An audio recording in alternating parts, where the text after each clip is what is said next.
अध्याय 2 श्लोक 40 भागवत गीता। नेहा विक्रम नाशोस्ति प्रत्यवायो न विद्यते स्वल्पम अप्यस्य धर्मस्य त्रायते महतो भयात्। अनुवाद। इस कर्म योग में कभी कोई प्रयास विफल नहीं होता है और न ही कभी कोई हानि होती है, बल्कि इस कर्म योग रूपी धर्म की थोड़ी सी भी साधना महान भय से रक्षा करती है। व्याख्या। हमारे वैदिक शास्त्र कहते हैं कि इस पृथ्वी ग्रह पर 84 लाख प्रजातियां हैं। मनुष्य से नीचे की प्रजातियां जैसे पशु, पक्षी, मछलियां, कीड़े मकोड़े आदि, इन सब के पास एक विकसित बुद्धि नहीं है जैसे कि हम मनुष्यों के पास है। मनुष्यों को उच्च उद्देश्य के लिए बुद्धि की प्राप्ति हुई है ताकि वह इसका उपयोग अपने आध्यात्मिक उत्थान के लिए कर सकें।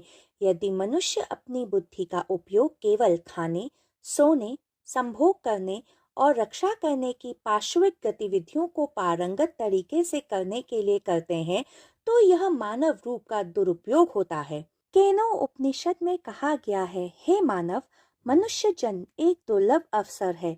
यदि आप इसका उपयोग अपने लक्ष्य को प्राप्त करने के लिए नहीं करते हैं, तो आप बहुत बड़ा विनाश भोगेंगे। तथा ऐसा कुछ काठो उपनिषद में भी कहा गया है, यदि आप इस जीवन में ईश्वर प्राप्ति के लिए प्रयास नहीं करते हैं, तो आप अगले कई जन्मों तक 84 लाख योनियों में घूमते रहेंगे। श्री कृष्ण इसलिए इस श्लोक में अर्जुन को समझा रहे थे कि जब हम एक बार आध्यात्मिक साधना की यात्रा प्रारंभ करते हैं, तो भले ही हम इस जीवन में मुक्ति अर्थात पूरी यात्रा पूर्ण ना कर पाए, परंतु हमारी स्मृतियों में अभिलेखित होने के कारण सृष्टि को मालूम है कि यह हमारा परम ध्येय है।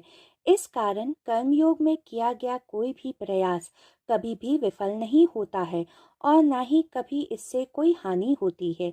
इसलिए सृष्टि हमें पुनः मनुष्य जन्म देती है ताकि हम जहाँ पर रुके थे वहीं से पुनः प्रारंभ कर सकें और अपनी आध्यात्मिक यात्रा पर आगे बढ़ सकें।